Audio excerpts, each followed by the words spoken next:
Je veux partager quelque chose avec vous aujourd'hui. Des informations que j'ai trouvées dans un vieux documentaire. Il a été fait il y a au moins 20 ans. C'est le problème que les Anglais se posaient dans l'entrée dans l'Europe, d'abandonner leur souveraineté et la loi anglaise à l'Union européenne et aux Nations Unies. Il pensait qu'il y avait un problème de passer de la Magna Carta de 1215 au droit romain, au corpus juriste, le droit babylonien. C'est Justinien, dans les années 500, qui était le cerveau derrière cela.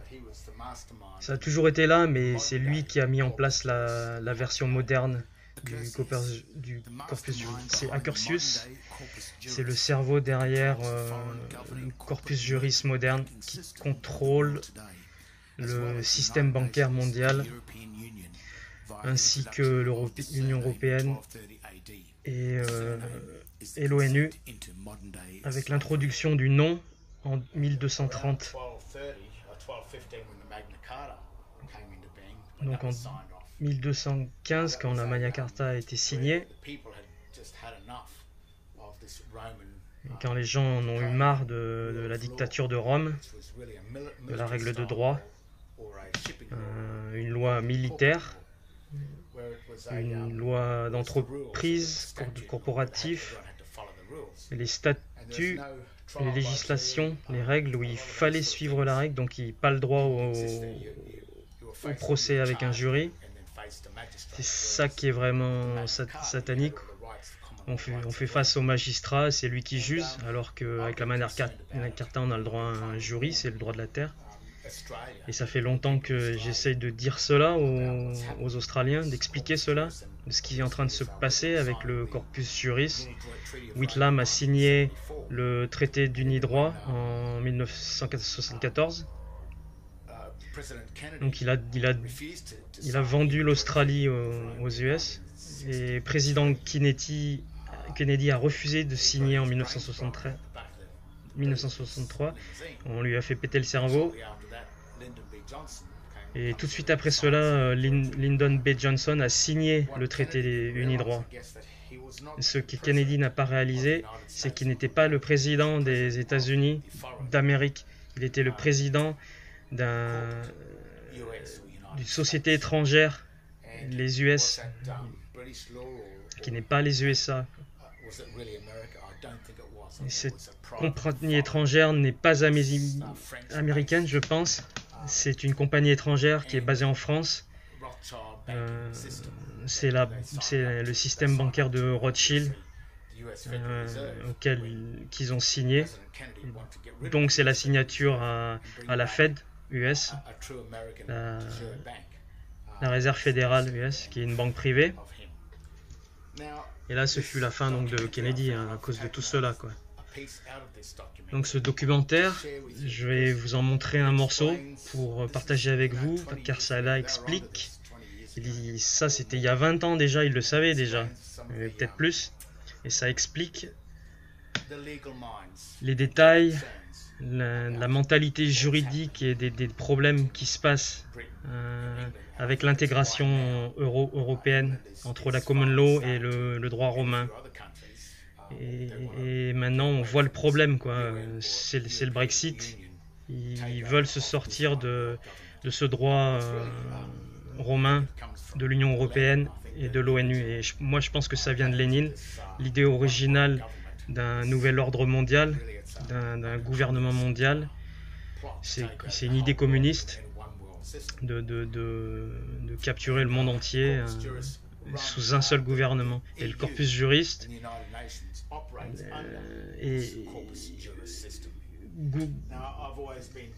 l'Union européenne et l'ONU est gérée par le corpus juris.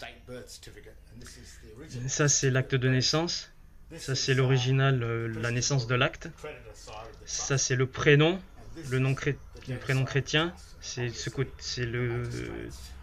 trust crédit, et l'autre c'est l'acte de naissance, c'est la dette. Et l'administrateur est au milieu qui administre ces deux trusts. Et le corpus juriste, c'est le système de droit qui gouverne la dette, les débiteurs, la corporation, qui est la chose, c'est une créature, un monstre, une bête, une brute. C'est un animal en cage, quoi. C'est rien d'autre. Quand vous êtes ici, vous êtes juste un animal, du bétail. Alors du côté de la Magna Carta, donc vous avez perdu les droits de la Magna Carta. Donc c'est la common law qui vous amène vers le corpus juriste. Vous devenez un citoyen d'une corporation qui vous gouverne et qui est enregistrée dans le district de Columbia aux US et pas dans votre propre pays. C'est le consentement tacite qu'ils utilisent pour vous dire vous nous avez rejoint, vous faites partie du district de Columbia, donc que vous soyez d'un pays du common law, que ce soit l'Australie, le Canada, la Nouvelle-Zélande, vous faites partie du corpus juris et vous êtes enregistré sur la SEC US et vous êtes donc un résident, un étranger sur vos propres terres. Et une fois que vous êtes un étranger, vous devez avoir une licence pour faire quoi que ce soit, quoi. Même si vous êtes né dans votre pays, c'est le système juridique qui fait cela, qui vous emmène de la common law vers le droit romain. Donc tout gouvernement de corporation dans le monde est enregistré, en tout cas dans la common law, sur la SEC US. Et à partir du moment où vous rentrez dans cela, vous êtes citoyen, donc employé de cette corporation, et donc vous perdez vos droits sur votre terre, et vous êtes un animal étranger assujetti à la règle de droit du corpus juris. C'est le système babylonien et romain, alors que la common law, le Magna Carta, c'est le vrai droit anglais, le droit de la terre. Et le texte tout capital, tout majuscule, c'est le langage du corpus juris. La langue anglaise, c'est la langue de la Magna Carta, c'est l'anglais propre. Et c'est pour ça qu'ils nous arnaquent avec cela. Car le Commonwealth of Australia, qui est écrit en lettres comme en nom propre, ça c'est un vrai nom, un nom propre. Mais quand on met tout en majuscule ou en capital, comme c'est écrit sur les documents, et là on est enregistré, c'est du registre. Et c'est enregistré donc pour l'Australie sur la SEC US, donc à Washington. On passe de la Magna Carta au corpus juriste. Donc regardez cette vidéo, c'est super intéressant. Les soucis qui se font par rapport à cela, de ce qui se passe de l'intégration de l'Angleterre dans l'Union européenne. Extrait donc de le vrai visage de l'Union européenne. Les lois de l'Union européenne sont faites pas par le Parlement européen, mais par la Commission européenne. Un des trois forums puissants, c'est là où le cerveau de cette gestion réside. On ne dit pas, en fait, on ne nous explique pas comment ça marche. Quand les politiciens sont acculés sur cette question, ils disent non, l'Union européenne c'est simplement des accords commerciaux. Mais en fait, il y a autre chose derrière. En 2001, un commerçant s'est fait a été trouvé coupable parce qu'il vendait en métrique anglaise, en pound et pas en kilos, quoi. Maintenant, on vit dans un nouveau monde légal en 1972 avec le droit européen. Le Parlement anglais a abandonné sa souveraineté et le droit européen est supérieur au droit anglais. Et donc le droit anglais est devenu un monument historique qui n'a plus d'effet. Donc on a demandé à John Bingley, est-ce que les politiciens abandonnent le droit anglais à la règle de droit? Non. On a une constitution et qui n'est pas appréciée.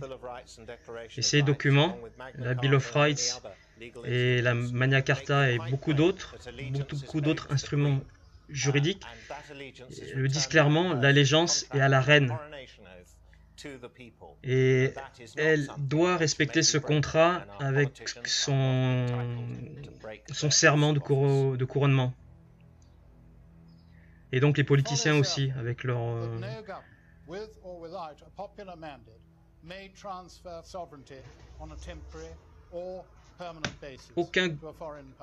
Les gouvernements peuvent transférer leur pouvoir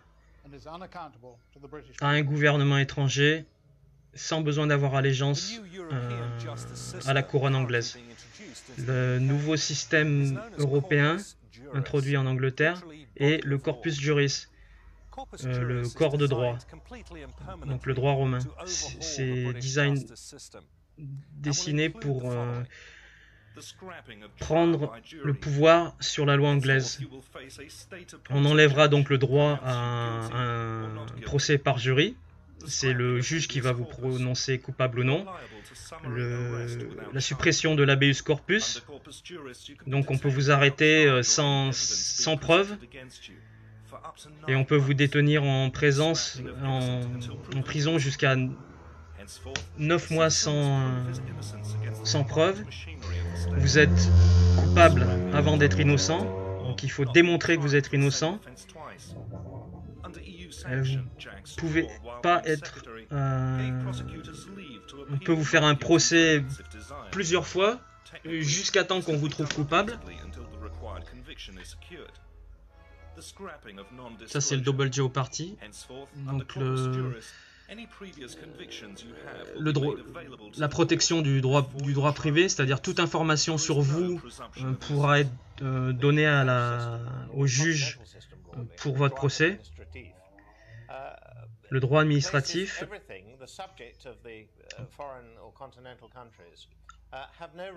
assujettit donc tous les citoyens, alors que sur la common law, vous avez toutes les libertés, quoi. Vous êtes assujetti à la common law, mais elle vous donne des droits, quoi. Alors que sous le droit administratif, c'est l'État qui vous accorde des droits.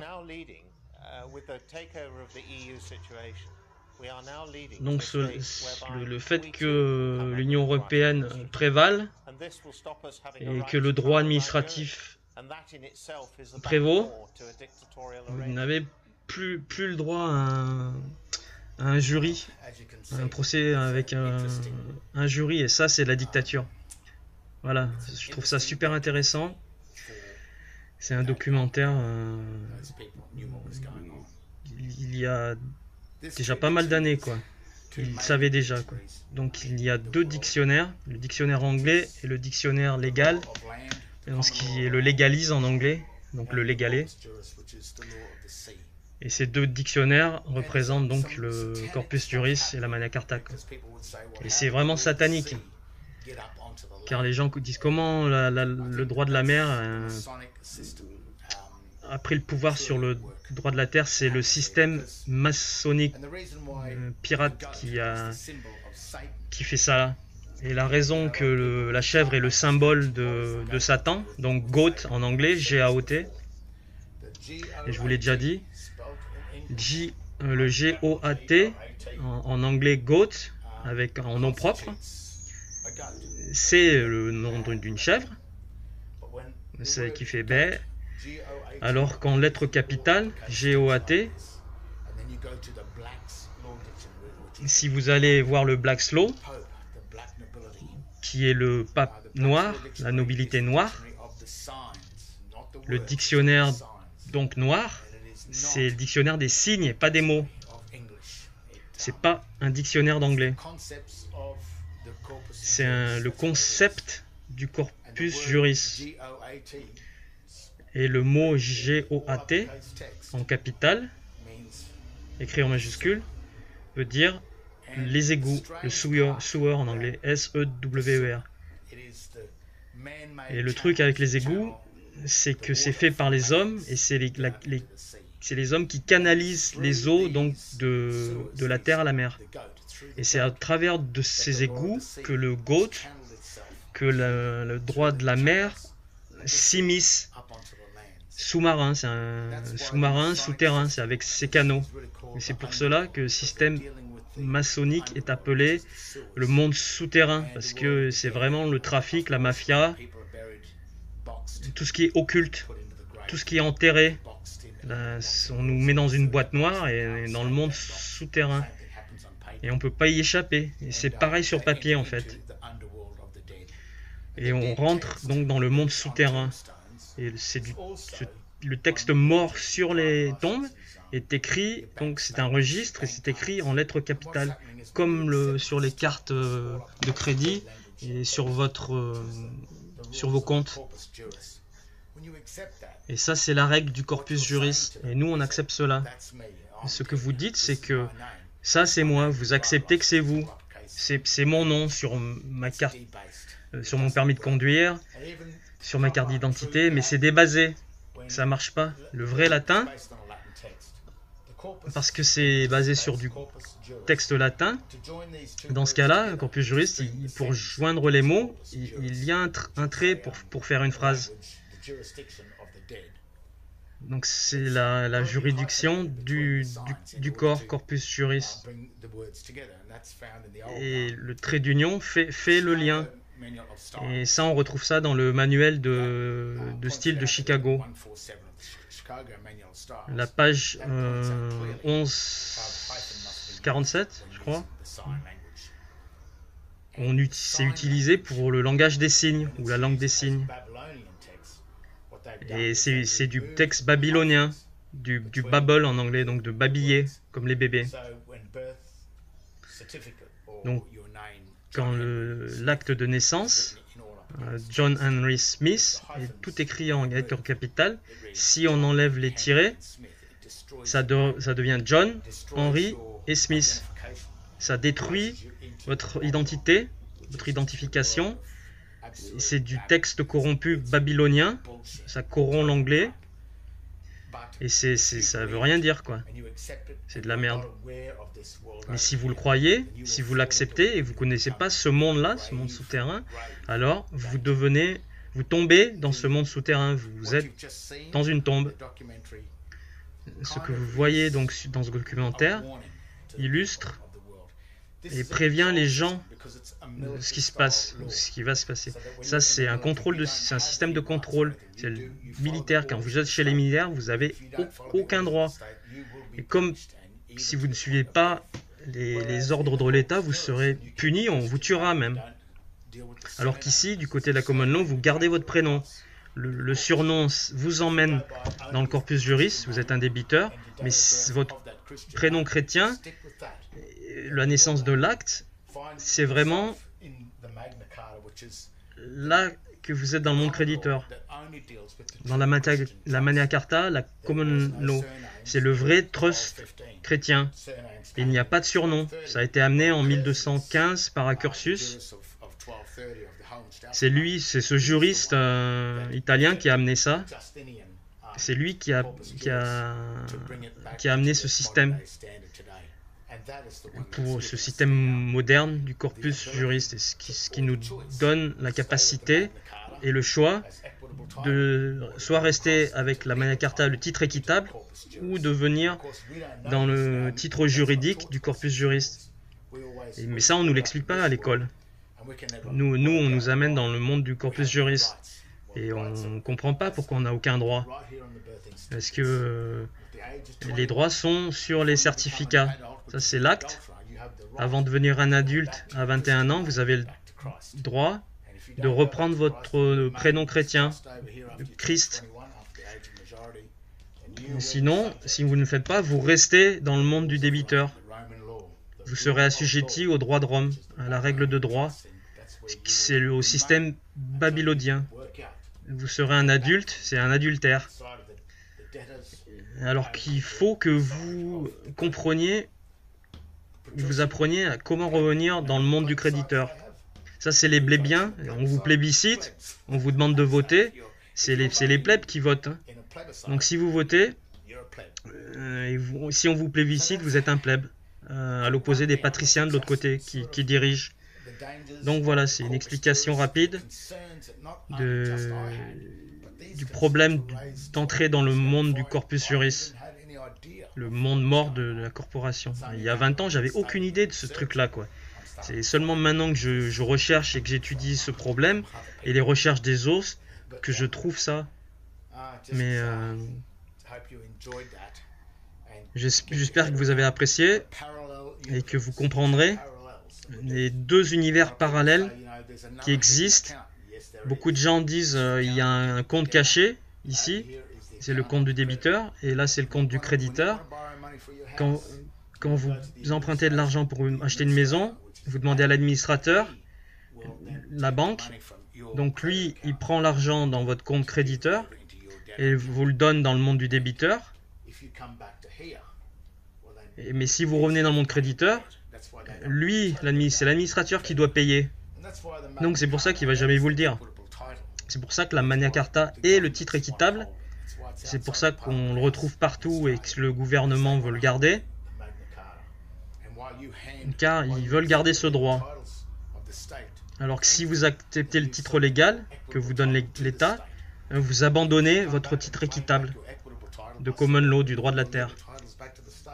Mais si vous abandonnez tous vos droits juridiques, vous revenez à la common law et au droit de la terre. Et vous avez le droit à un procès avec un jury. Le vrai droit de la Magna Carta, quoi. Donc c'est pas le gouvernement, c'est vous et moi qui tombons dans ce monde par notre stupidité, par notre ignorance et notre propre capacité ou incapacité, au moins à voir cela, à comprendre, à vouloir comprendre.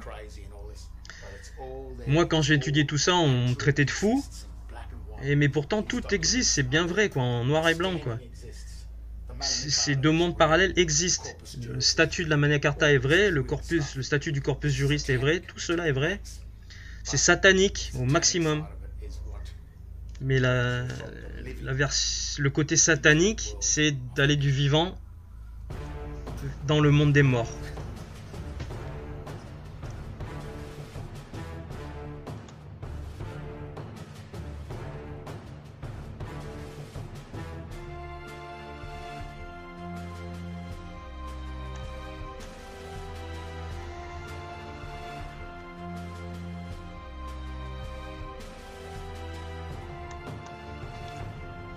Donc une super vidéo encore de Romney Stewart, une traduction de Jack Fruit, Corpus Juris et la Magna Carta.